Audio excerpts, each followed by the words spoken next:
경남 곳곳의 간이 상수도가 발암물질인 비소에 오염된 것으로 확인됐지만 자치단체의 대응은 허술한 것으로 드러났습니다. 대우조선해양이 적자로 법정 관리라는 중대 기로에 놓인 데다 현대중공업도 적자가 이어지는 등 조선업계가 위기 상황에 놓여 있습니다.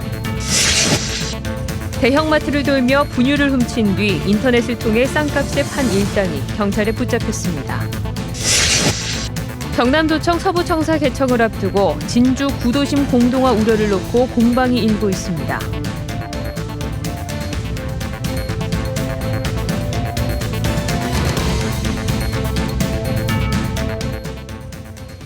안녕하십니까. 경남 소식입니다.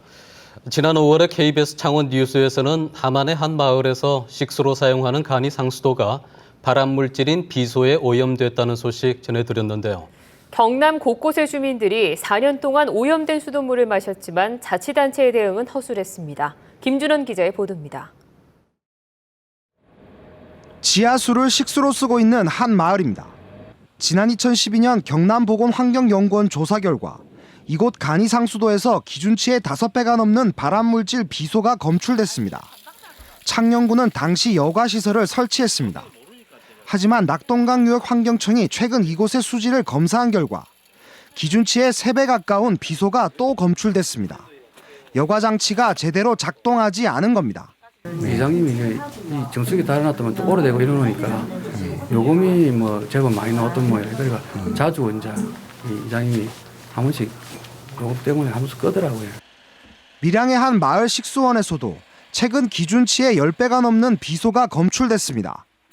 올해 5월 새롭게 지하수를 팠지만 밀양시는 비소에 오염됐다는 사실을 몰랐고 최대 6개월 동안 주민들은 지하수를 식수로 사용했습니다.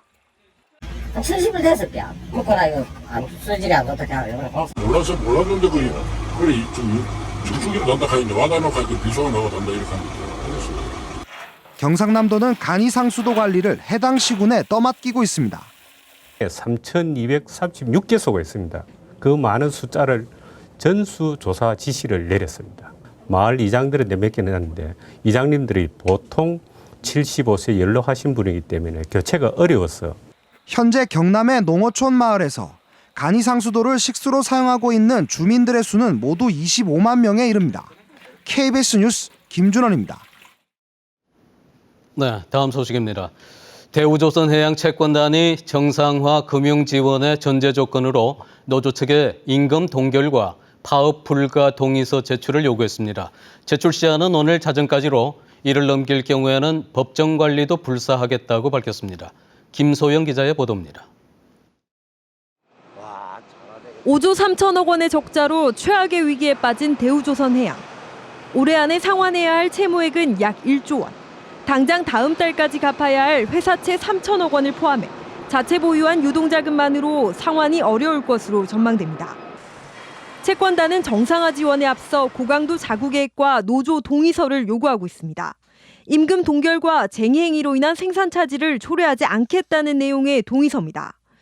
동의서 제출 시한은 오늘 자정까지로 이를 넘길 경우 법정 관리도 불사하겠다고 통보했습니다. 임금 동결과 이제 쟁행위 금지 정도로만, 그렇지 않으면 구조조정이 원만하게 진행되지 않기 때문에 일단 노조 동의서를 받는 거고요. 지난 23일 노동조합은 동의서 제출을 거부했습니다. 경영 손실이 노조의 파업이나 임금 인상 때문이 아닌데 채권단이 책임을 떠넘긴다는 겁니다. 하지만 채권단이 법정 관리로 압박하고 나서자 내부 의견을 조율 중이라고 밝혔습니다. 현장 구성원들의 생각들을 수렴하고 있습니다. 그 수렴했던 결과들과 저희 지평부에서 논의를 충분히 거쳐서 동의서 제출 여부를 결정할 생각입니다. 채권단이 못 박은 동의서 제출 시한은 2시간도 남지 않은 상황. 대우조선의 정상화 작업이 중대 기로를 맞고 있습니다. KBS 뉴스 김소영입니다. 대우조선해양과 함께 한국조선업계를 대표하는 현대중공업도 1조 원대의 적자를 낸 것으로 알려졌습니다. 해양 플랜트 손실에다 부실법인 구조조정 비용까지 겹쳐서 적자 폭이 커졌다는 분석입니다. 허성권 기자가 보도합니다. 지난해에도 3조 2천억 원의 영업 손실을 기록한 현대중공업. 올해도 3분기까지 영업 손실이 1조가 넘습니다. 올해 3분기 영업 손실이 6,700억여 원인데 지난 2분기보다 손실폭이 4배가량 증가했습니다. 최근 유가 하락의 여파로 반잠수식 시추선 계약이 잇따라 취소됐고 선주에게 받기로 한 추가 공사비도 못 받고 있습니다. 구조조정 비용도 가중되고 있는데 국내외 건설 장비 부분이 실적을 내지 못하고 부실법인으로 전락하자 회사는 부랴부랴 청산 작업에 들어갔습니다. 결국 현대중공업 전 사업 부분에 걸쳐 이 같은 부진이 계속되고 있는 셈인데 전문가들은 오는 2018년까지 위기는 계속될 것이라고 전망했습니다. 회사는 오는 4분기엔 저가 수준 물량이 점차 해소되고 있고 전기전자, 엔진 사업 분야에서 원가 절감 노력을 계속하고 있다며 흑자 전환에 희망을 걸고 있습니다. 하지만 만만치는 않습니다. 신규 선박이 계속 시장에 공급이 되니까 선박량 과잉이 더 심화되는 거잖아요. 그러면 이제 저기 해운 쪽 시황들은 사실은 올해 내년까지 더 악화될 가능성이 높아요. 더구나 전 세계적인 해운업계 불황으로 컨테이너선 수주가 크게 줄고 해양 플랜트 사업도 부진을 면치 못하는 한 전망은 어둡다는 게 전문가들의 공통된 견해입니다. KBS 뉴스 허성권입니다. 대형마트를 돌며 분유를 훔친 뒤 인터넷을 통해 싸게 판 일당이 경찰에 붙잡혔습니다. 이들은 주부들의 문의 전화가 오면 해당 분유를 훔쳐 팔기도 했습니다. 손은혁 기자가 취재했습니다. 한 남성이 대형마트 진열대에 놓인 분유를 잇따라 카트에 담습니다. 사람들의 통행이 없는 곳으로 가더니 CCTV 사각지대에서 분유를 자신의 가방 속에 담아 계산대를 거치지 않고 빠져나갑니다. 분유통에 붙은 도난 방지 장치를 떼낸 겁니다. 경찰에 붙잡힌 44살 이모 씨는 경남과 부산, 울산의 대형마트를 돌며 상습적으로 분유를 훔쳤습니다. 지난해 8월부터 최근까지 훔친 분유만 1,400여 통, 6,400만 원어치에 이릅니다. 훔친 분유는 인터넷을 통해 시중가보다 40% 싼 가격에 내놨습니다. 알뜰 주부들이 즐겨 찾는 인터넷 카페 등에 글을 올려 분유를 팔았습니다. 어머님들께서 뭐 이런 분유를 구할 수 있냐고 연락이 오시죠. 무슨 종류의 몇 캔이 필요하다. 문의 전화가 오면 해당 분유를 훔쳐 팔기도 했습니다. 부피가 작으면서도 금액이 고가이고 또 이 물품을 훔쳐서 찾는 수요자들이 많기 때문에 경찰은 상습절도 혐의로 이 씨를 구속하고 훔친 물건을 판매한 혐의로 2명을 불구속 입건했습니다. KBS 뉴스 손원혁입니다. 경남도청 서부청사 개청을 앞두고 진주 구도심 공동화 우려를 놓고 공방이 일고 있습니다. 인구 유출에 따른 대책을 세워야 한다는 입장과 오히려 진주권 개발에 발목 잡기라는 의견이 맞서고 있습니다. 보도에 송현준 기자입니다. 혁신도시가 들어선 진주시 충무공동은 지난해부터 입주가 시작돼 5,700여 명이 신규로 전입을 했습니다. 이러는 사이 상대동과 하대동, 천정동, 중앙동 등 진주의 기존 시가지에서는 인구가 각각 1,000명에서 2,000명가량 줄었습니다. 문제는 오는 12월 경남도청 서부청사 개청과 초전 신도심 개발입니다. 진주 지역 야당과 일부 시민단체는 기존 시내 인구 유출에 대책을 세워야 한다는 입장입니다. 이런 구도심 대책에 대해서 공동화에 대한 대책을 어차피 서부청사로 인해서 그런 지역 균형 간의 발전을 꾀한다고 했으니까 이러한 부분에 대책을 수립해야 된다고 봅니다. 하지만 진주시청 이전 등으로 구도심의 인구가 대거 유출됐었기 때문에 더 이상 유출 인구가 없다며 서부권 개발 발목 잡기라는 반박도 제기되고 있습니다.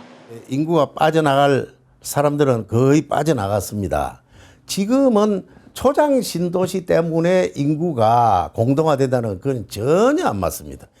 혁신도시와 초전 신도심 개발, 서부청사 이전 등에 따른 기존 시내 공동화 논란을 둘러싸고 진주 지역 여론이 엇갈리고 있습니다. KBS 뉴스 송현준입니다.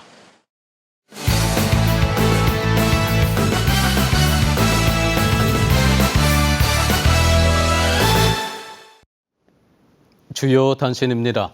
진주시의회 야권시 의원들이 농식품 박람회 공익감사 결과에 대해 진주시에 후속 조치를 요구했습니다. 야권시 의원들은 진주시가 행사 대행업체로부터 부수 판매 잔여 수익금 8,600만 원을 환수하고 야외 부수 판매 계약금 1,000만 원을 개인 통장으로 받아 사용한 농식품 박람회 사무국장을 고발하라고 요구했습니다. 감사원은 지난 19일 진주국제농식품 박람회 공익감사 결과 용역업체가 제출한 서류를 검증하지 않아 1억 1천여만 원이 과다 지급될 우려가 있다며 진주시에 기관 주의를 통보했습니다. 한국형 자유학년제의 방향을 찾는 토크 콘서트가 오늘 창원 여성인력개발센터에서 열렸습니다. 오늘 진로 콘서트에서는 현재 교육부가 추진 중인 중학생 자유학기제에서 더 나아가 고등학생을 대상으로 1년 동안 자유학년제를 추진하는 방안 등을 논의하고 인성과 창의를 갖춘 미래인재로 성장할 수 있는 다양한 체험학습이 소개됐습니다. 문화재청은 보물 제1021호인 산청 성남 암사지 석조 비로자나 불좌상을 국보로 승격 지정 예고했습니다. 내원사 비로자나 불좌상은 766년에 제작된 우리나라에서 가장 오래된 비로자나 불상으로 자료가 부족한 고대 조각사 연구의 기준이 되는 유물입니다.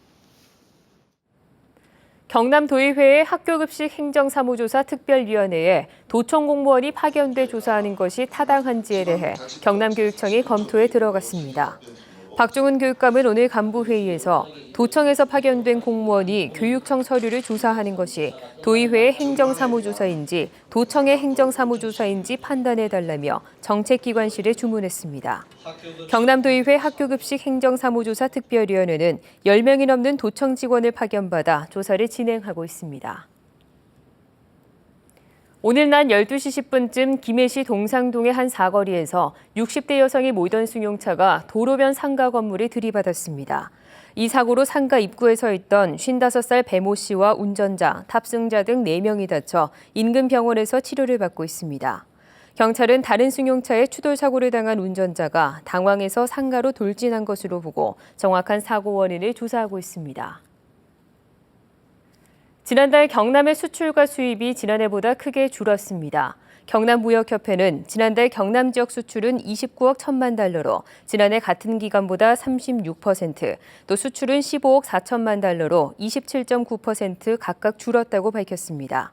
한편 무역 수지는 13억 7천만 원의 흑자를 기록하면서 수출과 수입이 같이 하락해서 나타나는 불황형 흑자를 이어갔습니다. 오는 28일부터 평양에서 열리는 남북 노동자 통일축구대회 경남 참가자 7명이 정해졌습니다. 6.15 공동선언 실천 경남본부는 남북 노동자 통일축구대회 참가자로 경남 예선전에서 우승한 부산대 양산병원 근로자 2명과 민주노총, 금속노조 등 단체 관계자 5명을 포함해 모두 7명이 참가하게 된다고 밝혔습니다. 경남 소식이었습니다.